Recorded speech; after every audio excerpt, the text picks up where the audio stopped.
Merle here in my grungy clothes. Today I'm moving my upholstery project indoors. It's a little bit drizzly out and I still have some sewing to do for these back seats, so I'm going to just go ahead and use my my workshop.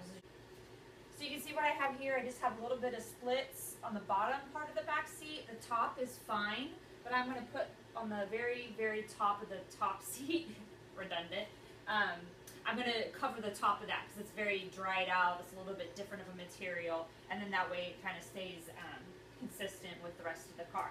So I'm going to make a time lapse. Enjoy.